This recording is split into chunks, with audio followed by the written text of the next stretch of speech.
আসসালামু আলাইকুম। আমি তোফাজ্জল হোসেন। সবাই কেমন আছেন?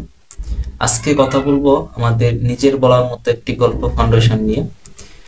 নিজের বলার মতো একটি গল্প ফাউন্ডেশন এটা এমন একটা ফাউন্ডেশন যে ফাউন্ডেশনের যে সদস্য মেম্বার গুলো আছেন আজীবন সদস্য। আমিও একজন আজীবন সদস্য, আমি 19তম ব্যাচ থেকে যুক্ত আছি। আহ, যে ফাউন্ডেশনটা খুবই পজিটিভ মানুষের ফাউন্ডেশন, যে আমাদের মেন্টর ইকবাল বাহার জাহিদ স্যার তিনি আমাদেরকে এরকম একটি ফাউন্ডেশন তৈরি করে দিয়েছেন। এই ফাউন্ডেশনের যে সুবিধা সমূহ সেটা হচ্ছে সর্বপ্রথম এখানে সবাই যারা আছে সবাই পজিটিভ মানুষ। এখানে একজন আরেকজনের ভুলগুলা খুব সুন্দরভাবে ধরিয়ে দিচ্ছে। আপনি একটা কাজ করছেন, এটা ভুল হচ্ছে, আপনাকে সুন্দর করে বলবেন যে ভাইয়া অথবা আপু, যে এটা হয়তো আপনার এইভাবে না করে এইভাবে করলে ভালো হয়।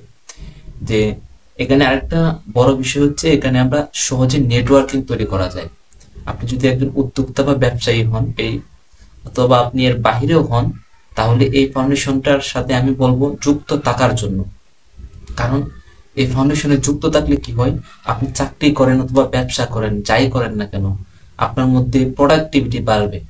একজন মানুষ হিসাবে, আপনার একজন পজিটিভ মানুষ হিসাবে যে গড়ে ওঠার যে পদক্ষেপ, আপনি ব্যবসা অথবা চাকরির মধ্যে ভালো করার যে সিস্টেম বুঝিয়ে দেওয়া হয়।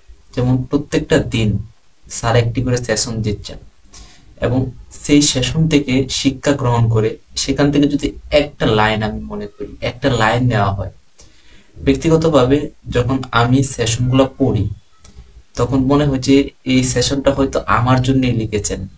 ঠিক তেমন ভাবে যারা আছেন সবাই কিন্তু একই কথা বলতেছেন, যে এই সেশনটা যখন পড়ি তখন মনে হয় যে আমার জন্যই লেখা হয়েছে। তাই আমি বলবো আমাদের নিজের বলার মতো একটি গল্প ফাউন্ডেশনে এখনো যারা যুক্ত হননি, তারা আপনারা যুক্ত হন। যুক্ত হলে বুঝতে পারবেন যে এটা কেমন একটি ফাউন্ডেশন। যেমন স্যারের কিছু জনপ্রিয় উক্তি আছে, এর মধ্যে একটা উক্তি আমার সবচেয়ে বেশি ভালো লাগে, এবং এটা আমি যতদিন থেকে এটা প্রথম থেকে শুনেছি, আমার মধ্যে আমার কাজের যে একটা শক্তি বা আমার যে চিন্তাধারা ছিল, আমার যে স্বপ্ন ছিল, ওইটা আরো বড় হয়ে গিয়েছে, সেটা আরো আত্মবিশ্বাস নিজের প্রতি আরো বেড়ে গিয়েছে। এটা হচ্ছে যে স্যারের এই স্লোগানটা হচ্ছে, স্বপ্ন দেখুন, সাহস করুন, শুরু করুন এবং লেগে থাকুন, ইনশাল্লাহ সফলতা আসবে। যে স্বপ্ন দেখুন, স্বপ্ন দেখতে হবে, শুরু করতে হবে, সাহস করতে হবে, সাহস করার পর শুরু করতে হবে, তারপর লেগে থাকতে হবে।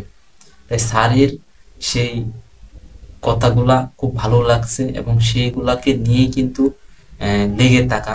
যে স্বপ্ন দেখুন, সাহস করুন, শুরু করুন, লেগে থাকুন, ইনশাল্লাহ সফলতা আসবে। স্যারের আরেকটা উক্তি, এটা আমার খুব ভালো লাগে, যে আকাশ থেকে বৃষ্টি কিন্তু সবার জন্যই পড়ে, কিন্তু সেই বৃষ্টিতে কি সবাই ভিজে? সবাই তো ভিজে না, ভিজে কেউ কেউ। অতএব সেখানে বৃষ্টিতে ভিজার জন্য হয়তো কেউ মনে করে যে সে অসুস্থ হয়ে যাবে, কারো জ্বর হতে পারে, কিন্তু সে বৃষ্টির মধ্যে কিন্তু খুব অল্প মানুষই ভিজে। তাই স্যারের যে কিছু উক্তি, এগুলা সত্যি খুব, মানে এমন একটি ওয়েটফুল কথা, যেটা আমরা নিলে মনে হয় যে আমি মনে করি জীবন পরিবর্তন হওয়ার জন্য যথেষ্ট। তাই আমি বলবো স্যারকে আমি আমার অন্তরে অন্তঃস্থল থেকে স্যারের জন্য দোয়া করি, আল্লাহ তাআলা যেন স্যারকে নেক হায়াত দান করেন। এবং আমাদের নিজের বলার মতো একটি গল্প ফাউন্ডেশনের যে আজীবন ভাই বোন আছেন, সবার জন্য শুভকামনা।